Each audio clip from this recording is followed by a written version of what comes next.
How do you subvert a nation or a group of people? First of all, you need to make them feel threatened one way or the other. There is this YouTube video, you can look it online, where you have this former KGB officer who was active in the Soviet Union that quote unquote defected onto the United States, and he revealed how the Soviets aimed to subvert American society. And many quote-unquote Christian ministries or churches use that information to reveal how the New World Order operates and all of that. I forgot the name of that Russian man, but you can look for it online. I believe it's called Subverting a Nation. And that warlock, I mean, that's how I need to call him, because if you're involved in such things, that's what warlocks do. That's what warlock covenants are involved in. This whole idea that many of them suddenly turn to Christ. It can be that they find Christ, they are born again, but I'm a bit skeptic about that concerning many of those testimonies. Okay, but what that man revealed is that when you want to subvert a nation or group of people, you need to distract them while making them feel afraid. And I'm going to summarize it to this. If you have a population, they have certain values they hold on to. Now you need to make them feel threatened concerning those values, because their common identifier are those values. So once you come with an influence that aims against those values, they become protective of those values. And while being protective of those values, they go into a tunnel vision, they go into a survival mode collectively. And in that tunnel vision, they don't notice clearly what's going on. And then, when people are so toxic because of holding on to their values, now people are not open to question or examine their values, because they're in a tunnel vision, remember. And then you will have young people that become tired of this toxicity. And then you offer those young people a way out. And that way out will appear to be away from the toxicity of the community. So you do that. So amongst the youth, you'll have a new youth culture that emerged that's a bit different than the culture of the parents. When those youths have their children, it goes further. Because those youth that had a distraction, now suddenly they want to hold on to the values of their parents again, but their children see that their grandparents were toxic and their parents are in denial, so now they want to be further away from that. So then you come with strong movements, with leading figures in it. So the second generation that's influenced, they embrace whatever is offered on them, and because their parents laid the foundation for this subversion already, because they complied with the distraction, now distraction has become common, so it's much easier for them to be accepted within those distractions. And in the third generation, when that group of young folks become parents, now you have a complete different society than you had 3 generations earlier. It takes 3 generations to subvert a whole nation. You will always have some individuals that will try to hold on to the good old days, but if you want to subvert a nation, that's how you do it.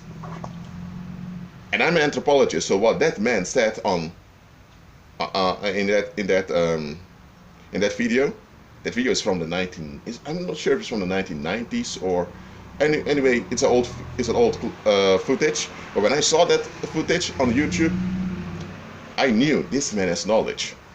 Because as an anthropologist, I can see that's how it goes. That's how you subvert a group of people. There is one thing, however, that this man said that's a deception.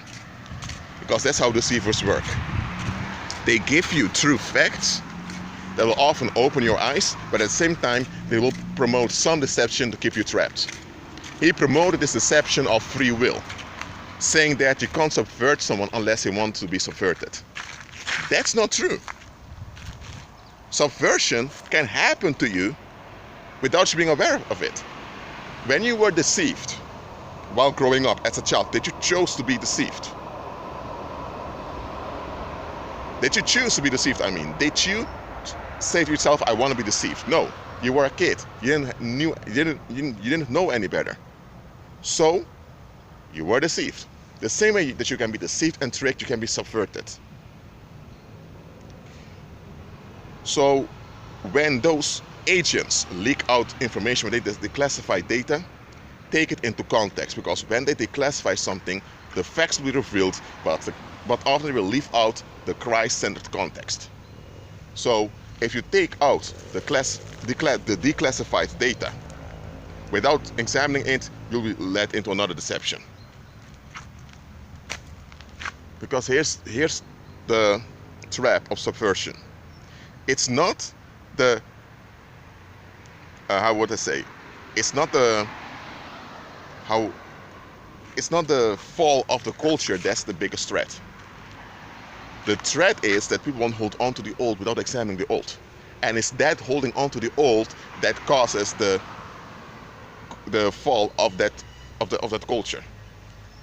So what happens is that, and I also noticed that in that clip when I was watching it, is that the public was so interested in how to preserve what they consider American culture, American values, without questioning whether those values were good to begin with.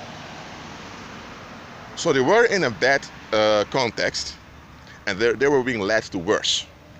But because they saw the worse as bad, they perceived the bad that they had in the present as good. So now they want to preserve the bad because they perceive the bad as good to prevent what they consider the bad, which is actually worse. But by them holding on to the bad without being aware of it, they enable the worse to come. So when Satan sends his agents to inform you or to wake you up, it's actually to bring you further into the rabbit hole. So always look at the bigger picture. Now that man that gave that speech, I don't know if he's still alive or not. Maybe he repented later on, but I'm just being real. I doubt whether he really defected.